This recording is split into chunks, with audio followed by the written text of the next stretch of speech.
Hi, I'm Richard Karn, and you may have seen me on TV talking about the world's #1 expandable garden hose. Well, the brand new Pocket Hose Copperhead with Pocket Pivot is here, and it's a total game changer. Old-fashioned hoses get kinks and creases at the spigot, but the Copperhead's Pocket Pivot swivels 360 degrees for full water flow and freedom to water with ease all around your home. When you're all done, this rust-proof anti-burst hose shrinks back down to pocket size for effortless handling and tidy storage. Plus, your super light and ultra-durable Pocket Hose Copperhead is backed with a 10-year warranty. What could be better than that? I'll tell you what, an exciting radio-exclusive offer just for you. For a limited time, you can get a free Pocket Pivot and their 10-pattern sprayer with the purchase of any size Copperhead hose. Just text WATER to 64,000. That's WATER to 64,000 for your 2 free gifts with purchase. WATER to 64,000. By texting 64,000, you agree to receive recurring automated marketing messages from Pocket Hose. Message and data rates may apply. No purchase required. Terms apply. Available at pockethose.com/terms. Whether you're looking for a new true crime podcast with minimal side talk or one that focuses on the victim and their story, you've got to check out our show, Going West. Going West is a true crime podcast hosted by me, Heath, and my partner, Daphne. Hello. In each episode, we dive into various U.S.-based disappearance and murder cases. Whether it's the bizarre stalking story of Dorothy Jane Scott, a young mother who received harassing phone calls before she went missing from a hospital parking lot in 1980, or our recent 200th episode on The Man Upstairs, where we discuss the 1950 murder of Janet Chrisman and the urban legend that came of it. We drop episodes twice weekly on Tuesdays and Fridays, so go check out Going West True Crime wherever you listen to podcasts. Criminology is a true crime podcast that may contain discussion about violent or disturbing topics. Listener discretion is advised.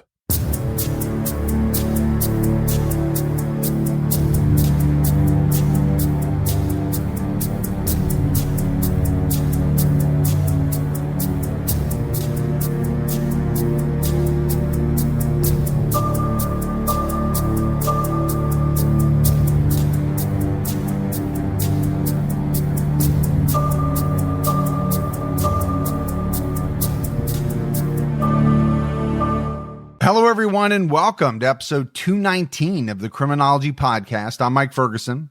And I'm Mike Morford. Mr. Morford, how you doing, buddy? Good. Kids are back in school now. It's official, and I've got a little bit of peace here, and I'm trying to get some extra work done. What's going on with you? Yeah, my family's gearing up to go back to school. My youngest goes back to school, I think, next week. My oldest is in college. She might have another week. And then my wife is a teacher, and she goes back, I think, at the end of the month. So, yeah, there's a lot going on. A lot of school shopping, supplies, clothes. It's been got to get your hair done right before the school year. So we got a lot going on.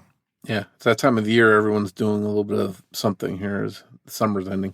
Let's go ahead and give our Patreon shout outs. We had Kathleen Frett, Lisa Gallegos, Kelsey Panza, Anita Mitchell, and Amy Brown. So a lot of great new support. We can't thank everyone enough. Yeah, thanks to everyone that takes the time and effort to support the show. We appreciate that.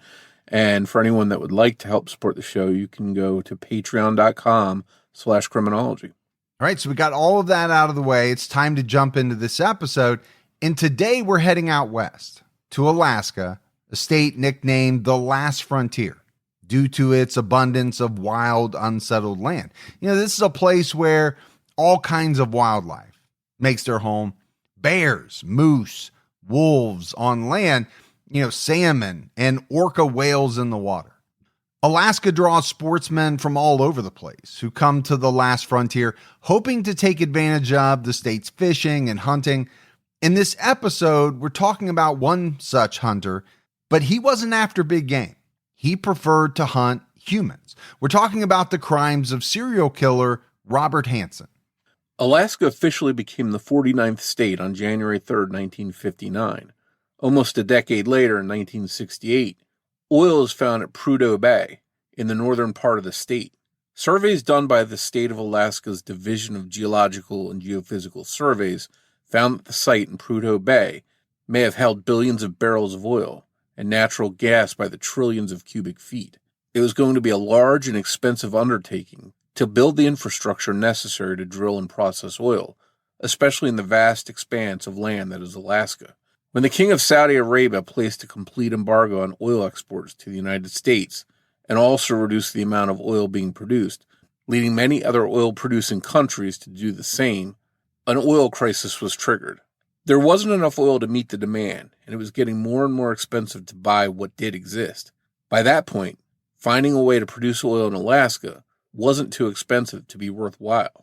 The Trans-Alaska Pipeline System, stretching 800 miles from Prudhoe Bay to Valdez in southern Alaska, was built in order to get oil down to Valdez. This pipeline brought jobs, which brought people to the area. Many pipeline workers, as well as opportunistic people who could start their own businesses in Alaska, traveled from all across the United States. Some people came to start a new life or to find adventure. People also came to make a quick buck, some selling drugs or sex to the lonely people who were there away from their families. When their job was done or when they found the state too harsh for them, they went back home. Often, there were new faces in town, and sometimes familiar faces would seem to vanish. Because of this normal rotation of residents in the newly booming area, when someone stopped coming around, it was normally assumed that they had just split town. Adding to the chaos, the Anchorage Police Department had jurisdiction only over the city of Anchorage and the Alaska State Troopers, though a much smaller force had to oversee the entire Anchorage borough, including a business district and the suburbs. Crime, sex work, drug dealing, and murder was easier to get away with outside of the city's borders, where the many Anchorage Police Department officers readily patrolled. In the book Murder at 40 Below, True Crime Stories from Alaska by Tom Brennan, Trooper Major Walt Gilmore is quoted as saying, "We had rows and rows of Cadillacs driven by bad people who came to town and moved outside the city into the trooper area." Alaska is huge. It's almost 2.5 times bigger than Texas. The majority of the population lives in and around Anchorage, but there's still only about 736,000 people in the entire state to this day. Some of the areas in Alaska can only be accessed by boat or by small plane or helicopter, and about 5% of the state is covered by glaciers. With such a vast expanse of wilderness and such a small population concentrated to a few areas, a lot of the state is uninhabited or even unexplored. This large amount of uninhabited wilderness and the many wildlife scavengers combined with the multi-agency policing and the bustle of the growing city created the perfect conditions for a serial killer to go largely unnoticed. Due to wild animals, a body dumped in the open land could largely disappear, and quickly. When women and young girls started disappearing, most people didn't notice a pattern, but for those who did, it seemed to start in the fall of 1971. On November 15th, 1971, 18-year-old Susie Heppard, a real estate secretary, was interrupted by a knock at her apartment door. It was strangely a man she had seen on her drive home on Northern Lights Boulevard. She had just finished a morning shopping outing when she noticed him in the car next to her at a red light. Now, at her apartment, he asked for a phone book. He also hit on her, but she told him she was engaged and he left. 1 week later, she saw the man again. This time, just like the last, he was wearing a neon orange hunter's cap. It's what had caught her eye about him both times she saw him. Susie was getting out of her car when he pointed a gun at her. As per Murder at 40 Below, the man told her, "Shut up, sweetheart, or I'll blow your brains out." Susie screamed anyway. Her two roommates were alerted to the noise, and they looked out the window to see the man. They immediately called the police and tried to intervene, one of them on the phone making the call, and the other shouting down that the authorities were on their way. But this didn't seem to frighten the man, and he tried to abduct Susie, forcing her toward the street with his gun pushed into her back. But when he heard the sirens, he ran off. Officer Archie Hutchins responded and found a man named Robert Hansen walking nearby without a jacket in the freezing cold. Hansen claimed that he was just getting fresh air after feeling carsick, but in his nearby car, Officer Hutchins found a loaded .22 caliber pistol. The officer and his canine followed Hansen's trail in the snow and found an orange cap, as well as an additional gun, a .357 Magnum revolver, hidden on the wheel well of a car. Susie saw Hansen in Officer Hutchins' patrol car and positively identified him as her attacker. He was arrested for assault with a deadly weapon and released on his own recognizance pending trial. He was also ordered to have no contact with Susie Heppard. So we're talking the early 70s here, Morf, but this did strike me as a little bit odd. Definitely by today's standards, you have an individual with multiple guns who just tried to abduct a woman at gunpoint. People saw him. She identified him. Now he's arrested, but released on his own recognizance. I found that to be quite odd. Yeah, nothing really surprises me when we look back on some of these early 70s cases and see things like this, because the law seems so different. Today, you would think that that's just crazy. That's unheard of, that they would let someone go. Then again, I wonder if maybe it's Alaska. Maybe a lot of people did carry guns around, and for protection from animals, what have you. And maybe they didn't look at the gun necessarily as a major crime, having the gun, but definitely trying to force this woman into a car to kidnap her seems like something they should have taken seriously. Well, I do think a lot of Alaskans carry guns because, there's some threats, bears, there's all kinds of stuff going on out there. I just found, not even bail, just released on his own recognizance. And hey, please show up at the trial for this attempted kidnapping at gunpoint. The next month, in December 1971, an 18-year-old topless dancer named Barbara Fields stopped at the Nevada Cafe around 4 a.m. for a drink. A man later determined to be Robert Hansen hit on her there, but she rejected him. Hansen then forced her into a Pontiac at gunpoint. He used shoelaces to tie her ankles together and then her hands together, and then pushed her down onto the floor of the car. He drove to an isolated dead-end road and actually asked for her permission to rip off her black lace bra. She bravely told him not to, because it had cost her a lot of money. So he untied her hands and told her to take off her dress and her bra. As detailed in Murder at 40 Below, Hansen told Barbara, "You won't run if you're naked." She convinced her abductor to stop for cigarettes. And then he took her to a cabin he had rented at the Sunrise Inn at the Kenai Peninsula. Robert Hansen sexually assaulted her there and then put her back in the Pontiac and drove back toward Anchorage. Hansen tried to go one direction, telling Barbara about a cabin he had taken another girl to the previous weekend, but the heavy snow made it impossible to get to, and he had to turn around. After a short while, he pulled over and told Barbara to get out and run. He pointed his gun at her. Barbara was once again defiant, telling him no, and thinking quickly, she told him that it wasn't necessary to kill her, and she added that in fact they could start dating. After all, she thought he was handsome. She also told him about her young son who needed her. Hansen decided to write down her parents' names and addresses, which he found in her purse, and he threatened to kill them if she ever told anyone about the attack. She knew he was serious. He took her back to Anchorage and dropped her off a few blocks from where she had parked her car. Barbara Fields was lucky to have escaped with her life. On December 15, 1971, Robert Hansen participated in an indictment hearing for his attack on Susie Heppard. Hansen's attorney, a man named Jim Gilmore, tried to convince the court that Robert Hansen had a chemical imbalance. The court ordered Hansen to undergo a psychiatric examination at his own expense before his trial, and he promised the judge he would, and he was released. A week later, around 8:30 p.m., on December 22nd, 1971, 18-year-old student Celia Beth Van Zanten left her home to buy soda at the nearby Buy Low store. She never returned, and it was determined that she never even made it to the store. Her body was found on Christmas Day in a ravine at McHugh Creek Campground. Her hands were still bound with wire behind her back. She had been sexually assaulted, and there were cuts on her chest. Investigators don't believe she was murdered and dumped there. They believe she was actually thrown down the ravine while she was still alive. And horribly, because she was bound, she couldn't climb out. She froze to death in the cold temperatures of Alaska's harsh winter. Yeah, that's got to be a horrible way to die, to not have any way to move, to get yourself out of a position. Your hands are bound.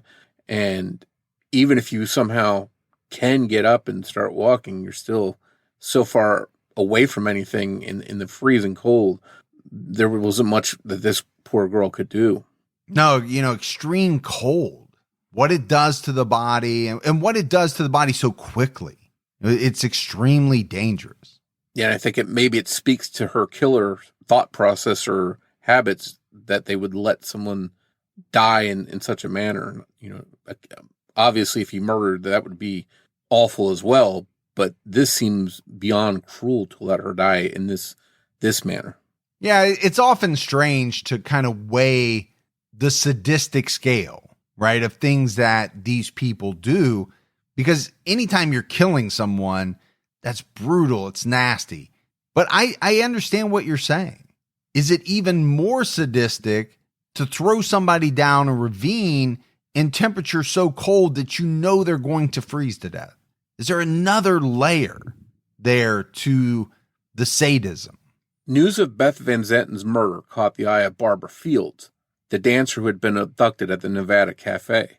Though she had been silent about her attack due to her attacker's threats on her family, she felt deep down that the man who abducted her was the same man who abducted Beth and threw her into the ravine. She couldn't let him do it again. Barbara went to the Alaska State Troopers. As it turns out, her father was a trooper, which Hansen luckily didn't discover during her abduction. She was able to identify her attacker from mugshots as Robert Hansen. Hansen was arrested again, his second arrest in 2 months. He had been out of jail for just days before he attacked Barbara.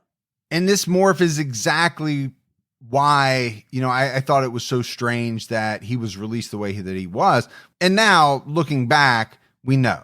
As soon as he was released, he went back to being a predator and committed some serious crimes before he was caught again. I'm just going back to 1971 and thinking, okay, what value was being placed on that type of crime? The attempted abduction of a woman at gunpoint.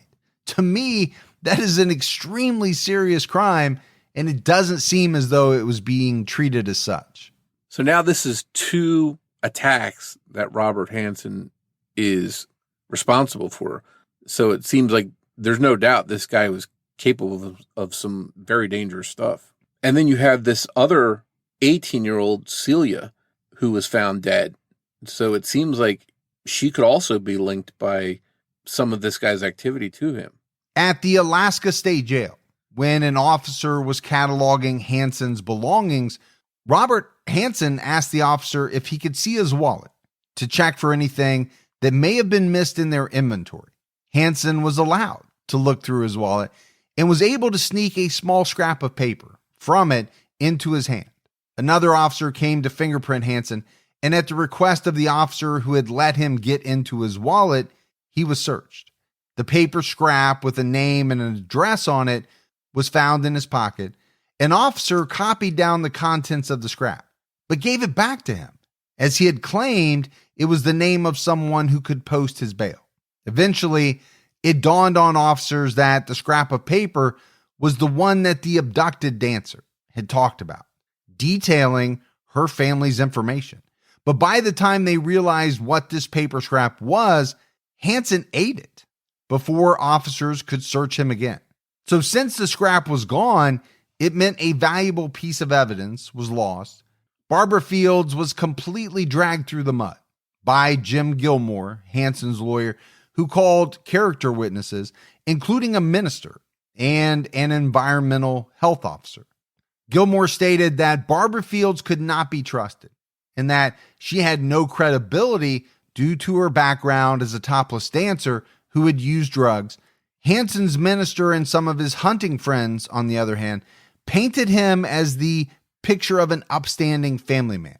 And as a result, the charges related to the abduction of Barbara Fields were dropped. Despite those charges against Robert Hansen being dropped in the attack on Barbara Fields, in March of 1972, he was convicted of assault with a dangerous weapon for attacking Susie Heppard. He was sentenced to 5 years in prison, which was to include psychiatric treatment.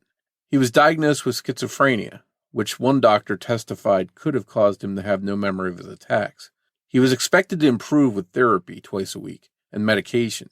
Remarkably, he served just 3 months before being sent to a halfway house, where he was able to participate in a work release program. After 1 year there, he was released on parole in June 1973. As a result of the light sentence, there would unfortunately be more victims. And man, how many times have we seen this? And every time we do, it infuriates me. All right, I get it. 5 years in prison.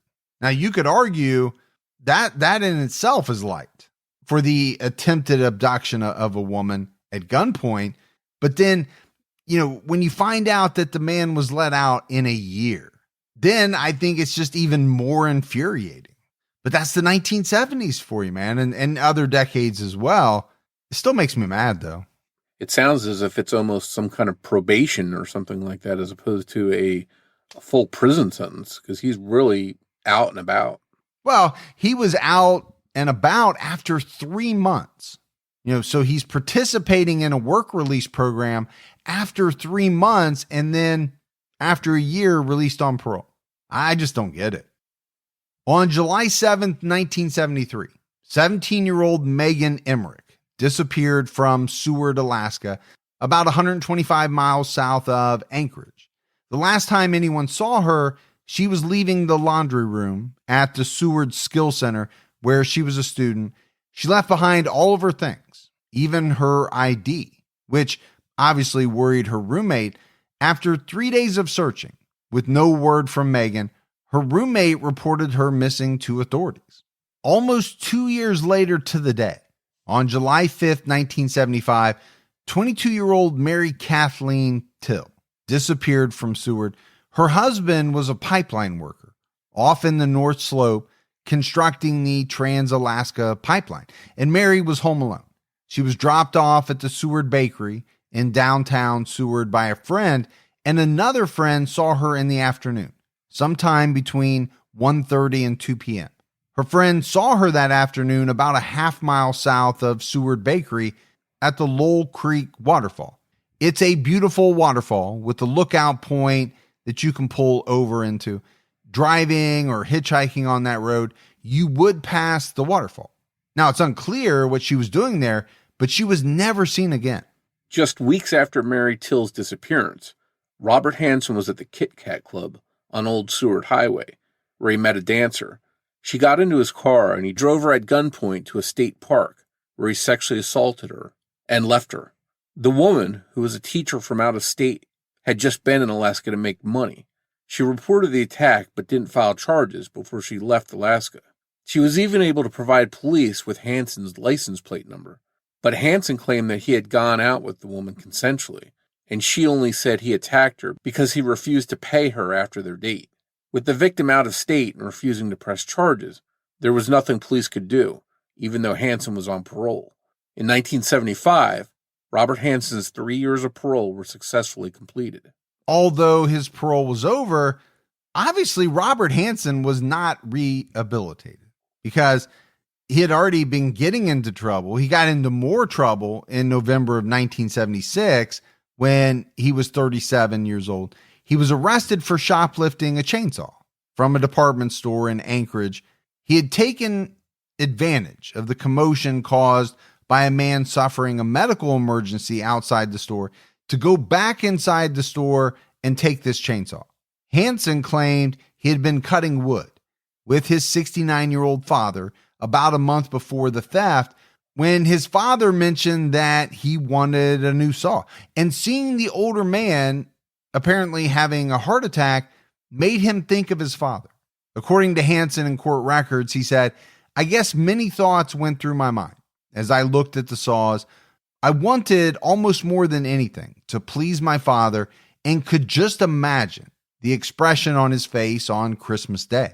For this theft, he was sentenced to 5 years in prison, which he quickly appealed. All right, so let's go back to his original conviction, 5 years, for the attempted abduction at gunpoint of a woman. Now he gets 5 years for stealing a chainsaw. Now, hopefully they're adding up the things that he's already done, the fact that he had been on parole, but you can still see the difference here, right? The chainsaw is equal to a woman's abduction? Come on now. Yeah, it's definitely a head scratcher. It's hard to fathom how they come to this kind of sentence for a chainsaw when it's the same sentence basically that he was given for the attack on someone. It's crazy. But this was his third felony offense, and the judges on the appeals board considered the factors in the case. And because this was his third felony charge, sentencing laws and the norms at the time meant that Hansen could receive close to the maximum sentence. But Hansen claimed he had a family that he provided for, he owned a home, and he had a stable job. He had also shown during his last prison stay that he was capable of improving his behavior with therapy and treatment. He was incarcerated at the Juneau Correctional Center, which didn't have much in the way of psychiatric care. Rather than therapy or medication, there were inmate-led self-help sessions. The 5-year sentence prohibited him from being placed at Eagle River Correctional Center, where there was a psychologically based rehabilitation program. According to the appeal decision documents related to the chainsaw theft, Hansen's theft involved no physical aggression or threats, nor did it result in any physical injury. The property was restored in full to the owner. Prosecutors also had the option of classifying the theft as a misdemeanor, but instead chose to charge Hansen with a felony. Due to those factors, Hansen's appeal was granted, and he was released after serving just over 1 year. There was one dissenting judge, Justice Burke, who wrote, "Given Hansen's prior record, I am unable to agree that the trial court erred in imposing a 5-year sentence." Well, at least there's one judge who's thinking clearly here. Now, I get it. Judges try to follow the letter of the law, and it's true that this was a theft. It didn't involve physical aggression. He wasn't threatening anybody. He didn't brandish a gun or anything like that. And the property was restored to the owner. I get all of those things. But I also get this dissenting judge looking at this guy's prior record and factoring it in. Upon release, Hansen was supposed to receive court-ordered psychiatric treatment, including medication. But unfortunately, someone in the district attorney's office dropped the ball, and Hansen completed his parole with no supervision and no treatment at all. It's always a little scary when you hear things like that. Anytime the term drop the ball is thrown out there, when it relates to a prisoner who is supposed to follow certain conditions. Okay, a little scary. Now, Hansen had learned a lot while he was in prison. Mostly what he learned was how to lie to psychiatrists, and he learned what put him there. Not his behavior, but the witnesses to his crimes. And this was huge because moving forward, he was determined to take extra care to ensure that wouldn't happen again. On June 28, 1980, 24-year-old Roxanne Eastland disappeared from Anchorage. She and her boyfriend had been staying at the Budget Motel on Spenard Road together for the 2 weeks before her disappearance. She headed out to 4th Avenue to meet someone and never returned. It's unknown who she was supposed to meet, but this person was only described as an unidentified male. She was reported missing 4 days later. Just days after Roxanne Eastland disappeared, in July 1980, 24-year-old Joanna Messina disappeared. She was last seen on the dock in Seward. She's been described as both a topless dancer and a cannery worker in the area in different reports. She met a man who took her to dinner at Harbor View Restaurant, and she was never seen again. Her dog, a German Shepherd who was always with her, was also reported missing. On July 17, 1980, the remains of an unidentified female were found near South Eklutna Lake Road. Construction workers found her in a shallow grave near power lines. Investigators called this Jane Doe Eklutna Annie. It was estimated that Eklutna Annie had been dead for a year before she was found. Jewelry and a Timex watch presumed to belong to her were found nearby. She was buried, still unidentified, at Anchorage Memorial Park Cemetery. Weeks later, the body of Joanna Messina was found in a gravel pit in Seward. She had been shot with a .22 caliber bullet. Lisa Futrell, also called Betty, disappeared from Anchorage on September 7th, 1980. She left her job at the Great Alaskan Bush Company, planning to head out on a date that night, but was never seen again. Lisa, or Betty as she was known, was listed as both 24 and 41 years old at the time of her disappearance by various news articles, with no birthday ever listed. And, this is something, Morf, that we struggle with in a lot of cases, especially older cases. Newspaper reporting can be spotty, to say the least, especially when it comes to the victims' ages. Sometimes they're all over the place with their ages. Yeah, some of the discrepancies in these older cases really make the research harder to do. While police had their hands full with missing and murdered women in that area, Robert Hansen, who was now 41 years old, opened his own bakery in 1981 in the downtown Anchorage area called Hansen's Bakery. Not long after, 23-year-old Sherry Morrow vanished. She was last seen in Anchorage around 11:30 p.m. on November 17th, 1981. She was reported missing a week later by her boyfriend, Dale Jankowski. He had dropped her off at Wild Cherry Bar on 4th Avenue on the 17th and never heard from her again. She was supposed to meet and then spend the night with her friend named Lisa and then go to a doctor's appointment in the morning. Police verified that Sherry and Lisa had indeed spent the night together, but Sherry had left Lisa's house to meet a man at Alice's 210 Cafe to do a nude photo shoot where she was supposed to make $300. Sherry never made it to her doctor appointment the next morning. On December 2nd, 1981, at 11 p.m., 22-year-old Andrea Altieri got into a cab headed to a mall in Anchorage. She was on her way to do a photo shoot with a man who said he was going to take her on a shopping spree. It was unclear who this man was, but police suspected that Andrea could have met someone who spotted her physical beauty through her work as an exotic dancer. She was never seen or heard from again. Just a month later, in January 1982, Robert Hansen bought a small plane, a Piper Super Cub N3089Z. Hansen would use the plane to hunt in remote areas of wilderness in Alaska. He didn't get his pilot's license, though, because he was taking lithium, so he just flew illegally. On May 26, 1982, 23-year-old Sue Luna, a dancer at the Good Times Bar, disappeared from Anchorage. She was headed to Alice's 210 Cafe to meet a man who was going to pay her $300 for an hour of her time. Sue was reported missing 4 days later.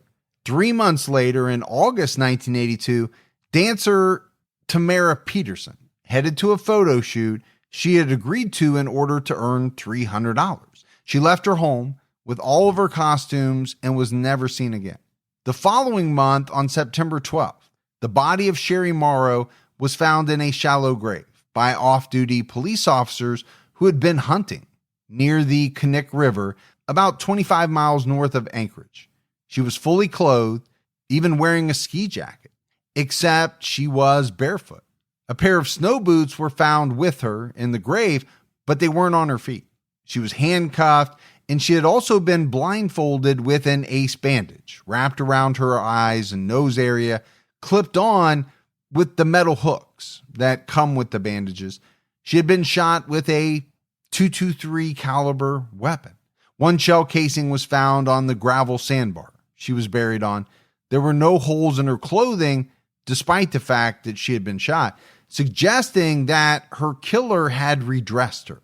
Sometime in February 1983, a woman named Angela Federn disappeared from Anchorage. Although she had left her 5-year-old daughter alone in Fairbanks, she wasn't reported missing until May for some reason. On March 25, 1983, Teresa Watson, who was in her early 20s, was abducted. Her body wouldn't be found for years. 31-year-old Paula Golding, who danced at the Great Alaskan Bush Company, like Lisa Futrell did, disappeared from Anchorage on April 25, 1983. Her age listed in various news articles fluctuated between being either 17 or 21 years old. But according to her Find a Grave profile, she was born on June 4, 1951 in Arizona, confirming that she was 31 years old. It was around the same time that Paula Golding vanished that 19-year-old dancer DeLynn Frey disappeared. In May 1983, Angela Fetterman's body was found in Figure 8 Lake.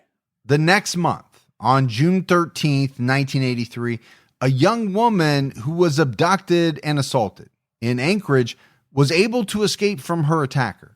Still handcuffed, she ran into traffic and stopped a truck driver near Merrill Airfield. The truck driver dropped her off at the nearby Mush Inn, where she asked to be taken. This truck driver immediately went to the Anchorage Police Department and told them what had happened. Officer Greg Baker responded and went to the Mush Inn to investigate and was told that the distressed young woman had gone over to the Big Timber Motel. So Baker headed over there, and that's when he found 18-year-old Cindy Paulson in a hotel room still wearing the handcuffs. She told Officer Baker what she had been through. She had been abducted and taken to a man's home where she was chained up and sexually assaulted. The man took her to Merrill Field, where he told her he was going to put her on his plane and fly her to a cabin somewhere, but she escaped and fled. Officer Baker took Cindy to Merrill Field, and she was able to point out a parked plane as the one her abductor tried to force her into. This plane belonged to Robert Hansen. Police immediately went to Hansen's home, but when they got there, Hansen was able to provide police with an alibi. One of his fishing buddies verified that Hansen had been with him that night. During a tape-recorded interview, Cindy Paulson was also able to give an incredible amount of detail about her captor's house, right down to its location. On his website, LelandHale.com, Leland Hale, author of Butcher, Baker, The True Account of an Alaskan Serial Killer, includes a detailed account of Cindy's recollection to police in which she said, "It's blue with a big old picture window, and the whole house is. If you drive down Old Harbor Road, the window's on the right side, and the garage is to the left." She also remembered that there were no trees in the front yard, and that there was a cream-colored Datsun in the driveway. She was able to recall that the room she was kept in had a lot of hunting trophies in it, as well as a bearskin rug, and there were bars on the windows. Cindy Paulson's account against Hansen was damning, but the eyewitness giving Hansen an alibi left police at an impasse.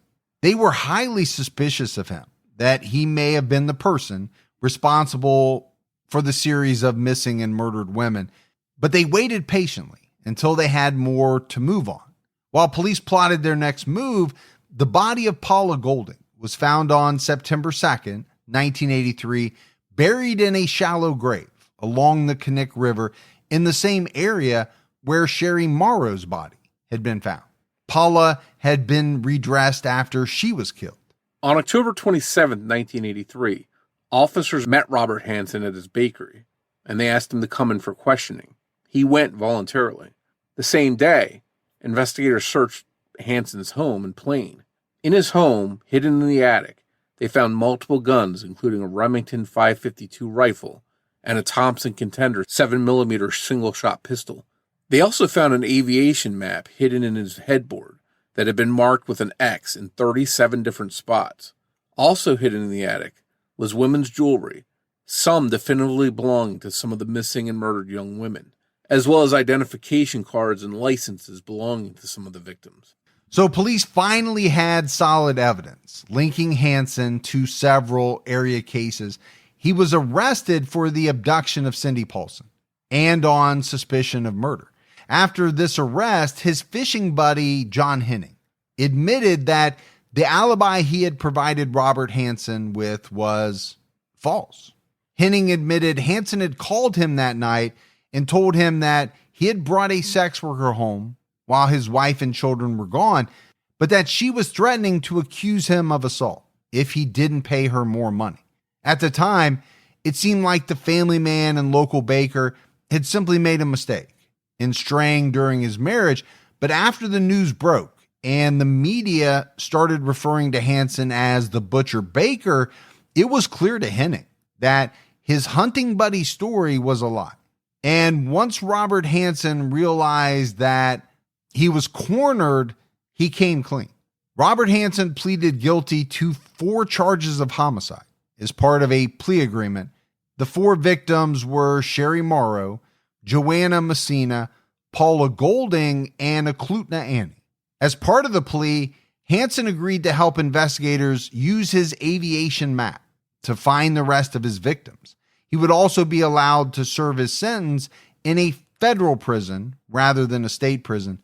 He admitted to investigators that he was responsible for 17 murders and 30 sexual assaults, although he denied killing Beth Van Zanten, Megan Emmerich, and Mary Till. What Robert Hansen told investigators shocked them. Hansen admitted that he would take women to secluded areas, like his cabin near the Knik River, a place you can only get to by boat or in a bush plane, and then he would let them go there in the wilderness. As they ran for their lives, naked and barefoot, he hunted them the same way he was known for hunting animals. Sometimes he would chase after them with a knife, and sometimes he would shoot them in the back. He would lure his victims in with the promise of money for sex, offering exorbitant amounts, like $200 for just one session of oral sex in his car. It was an offer that most couldn't and didn't pass up. $200 back then is the equivalent of about $600 now. But it was an offer that was obviously too good to be true. Once the victims got into the car with him, they were trapped, and it only got worse from there. Robert Hansen was also charged with insurance fraud because when his house was searched, hunting trophies that he had filed insurance claims on, saying they were stolen, were found. He had used the money from his insurance payout to buy the Super Cub plane that he would use to transport the women into the wilderness. On February 27th, 1984, Robert Hansen received a sentence of 461 years in prison with no possibility of parole. He was sent to the United States Penitentiary in Lewisburg, Pennsylvania, to begin serving his time.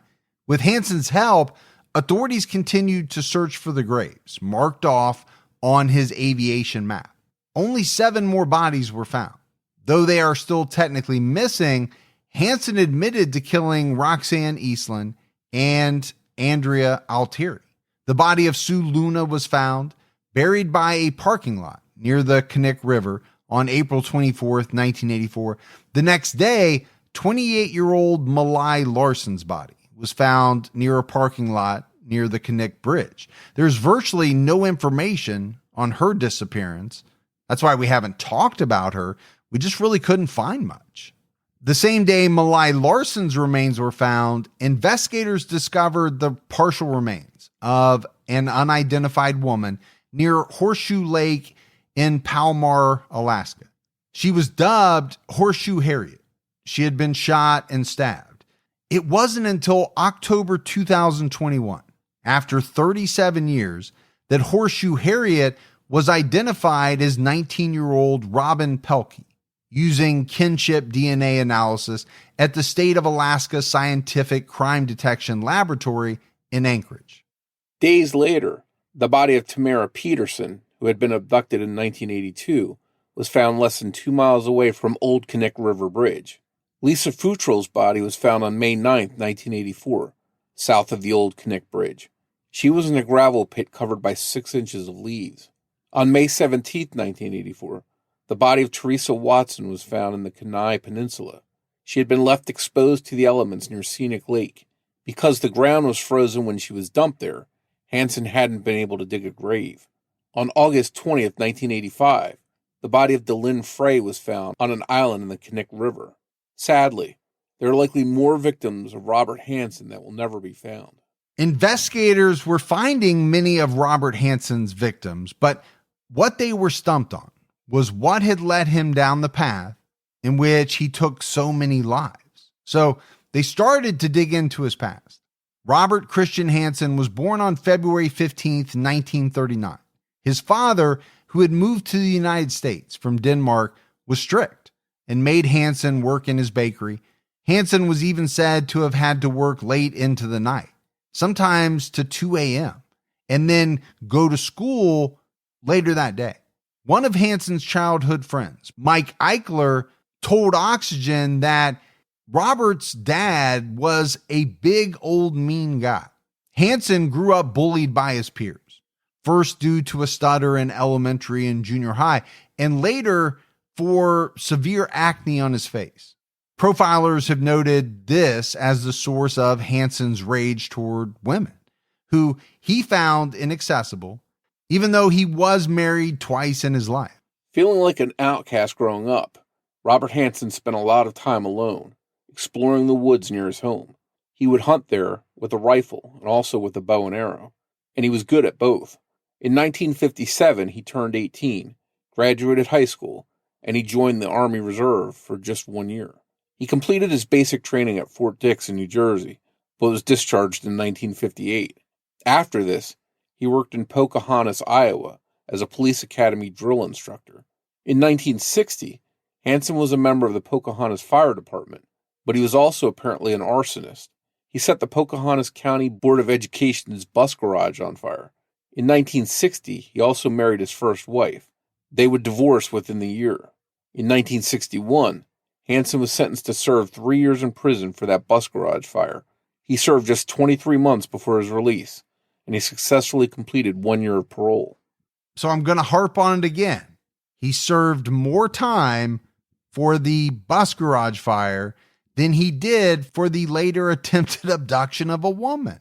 And if I sound incredulous, it's because I am. And I think also we see sometimes that serial killers start out with things like arson. So you look back and you say, wow, this might have been a warning sign that other things were going to come later on in this guy's future. And we know they did.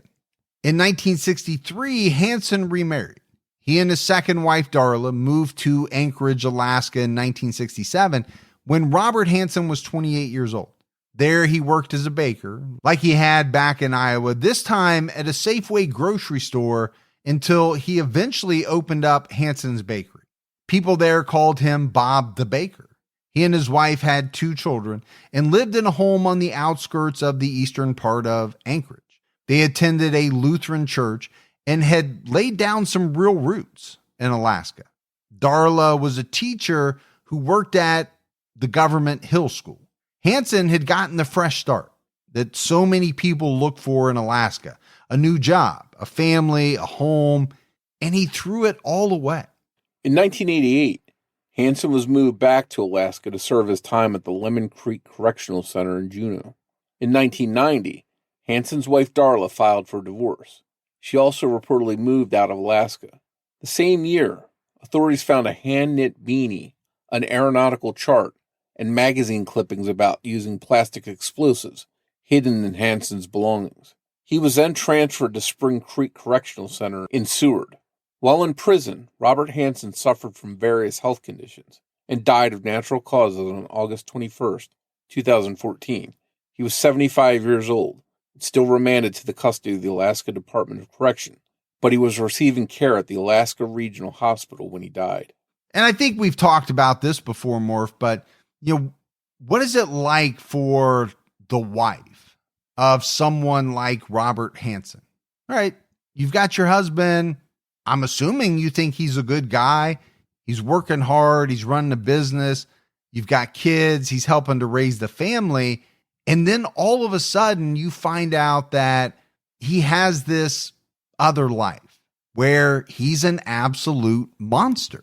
Yeah, what always strikes me as odd or I just can't understand is how these guys get away with some of the stuff that they do right under their partners' noses. We look at Hansen took victims to his house, and other cases we can go back to Green River Killer, Gary Ridgway. He took victims to his house and would harm these women, attack them, torture them, whatever they did in their own homes. Now, obviously, I would guess that his wife wasn't there at the time, but you have to wonder, was there ever any time where that she might see something that was off, find something that wasn't hers? It's just very hard to grasp and understand what clues there might have been that might have stopped Hansen sooner. And I'm definitely not blaming Darla. I don't think she was complicit or had any knowledge of this. But I just wonder, were there any clues that could have been seen and maybe things that she found that she wondered about that he provided some false story with? Gacy did it too, right? But here's my thing about these guys. As much as we hate to admit it, some of these guys are extremely smart. And they go to great lengths. I mean, I think they spend a lot of time calculating. Okay, how am I going to do this? Am I going to wait for a period of time, which is what I think Gacy did, where my family is gone? And then I'm going to use that time to do these nasty things that I have floating around in my head. I think it's what's often underestimated about some of these serial killers. Number one is how intelligent some of them are. But number two, how much time they spend plotting and going over the details to ensure that they don't get caught. Now, ultimately, most of them are caught, and we're glad, because that allows us to tell the story and also get them off the street and keep them from doing these horrible things. Now, we mentioned earlier, we may never have a complete list of Hansen's victims, and some aspects of his murders still are not resolved. Eklutna Annie is still unidentified. The bodies of Megan Emmerich, Mary Till, Roxanne Eastland, and Andrea Altieri have still not been found. And, as we wrap up this episode more, to me, Robert Hansen is a guy who I believe has many more unknown victims. We talked about his time in Iowa. Okay. How many victims could he have had there that police just never were able to link or put together? And we spent the first part of this episode talking about Alaska, the size, the population, and the wilderness aspect to it. I just believe in my heart that his number of victims is much, much higher than we'll ever know. Yeah, and I go back to when we were reading some of those names and dates. The missing and murdered women were happening so quickly on such a torrid pace for a stretch of time. And, he basically owned up that most of this was all at his hands.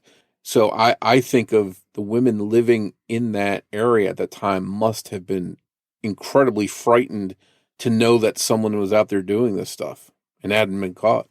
When one of the thoughts that I always have is, for the most part, why would a killer, because I don't believe they do, cop to something that police don't bring up? I get it. He's got a plea agreement, so he has to plead guilty to, X number of murders. But why would he throw out extra murders that police don't know anything about? Now, some killers do, and actually even he did, I think. He admitted to some that police might not have known about. But you have the other end of the spectrum where, some killers, they want the notoriety. They think it's going to make them more infamous by, actually admitting to more murders that police don't know about, and sometimes inventing some that they didn't even have a hand in. And sort of on the opposite end, there were a few cases that we discussed that Hansen didn't own up to, that he said he wasn't responsible for. So my thinking, if he's copping to all these 17 murders and attacks, why would he go out of his way to say these other few weren't his? And if that's the case and they really weren't his victims, then that means there's someone else out there that was operating at that same time that hasn't been identified. And that's scary too. Yeah, very scary. I know in past cases, some serial killers have refused to admit to certain murders or certain acts because they were so vile, or, it was due to the age of the person. They were willing to admit to killing certain people, but not others, due to the circumstances of the victim or the acts that occurred to that victim. I don't know if that's at play here or not, but that does crop up in a number of episodes. No doubt, Robert Hansen was a monster. I mean, there's just no way around that. We delved into his childhood a little bit and how authorities believe the bullying, the inability to form connections or relationships with women led to, some of his feelings and crimes down the road. Okay, maybe true, maybe not, maybe partly true, maybe there was more to it. But to me, that's one of the fascinating aspects of any serial killer. Why? What drives them? What compels them to want to do these awful acts to other people? And what satisfaction do they get from these awful acts? Yeah, that's why I think it's great when these people are apprehended and they're brought in and they can be analyzed and sort of dissected and their thoughts, recorded. That might help future killers from getting away with these kinds of crimes. When it's that kind of work that has given us the information we have today. You talked about arson. Okay, that comes up in the past of a lot of serial killers. Animal cruelty. There's a whole host of things, including head injuries and things that could potentially be problematic with certain people. The stutter. He stuttered too. Yeah, which was, I think, one of the reasons why he was teased and bullied. And, how does that hatred build over the years? To me, that's some of the fascinating pieces around how these individuals evolve into what they ultimately become. But that's it for our episode on Robert Hansen. If you love the show, but haven't done so yet, take a minute, go out, give us a rating, a review. That helps the show. Keep telling your friends. Word of mouth helps the show out amazingly. If you want to find us on social media, we're on Twitter with the handle @CriminologyPod. You can also find us on Facebook by searching for Criminology Podcast or by joining our Facebook discussion group, Criminology Podcast Discussion and Fans. So that's it for another episode of Criminology. But Morf and I will be back with all of you next Saturday night with a brand new episode of Criminology. So until then, for Mike and Morf, we'll talk to you next week. Take care, everyone.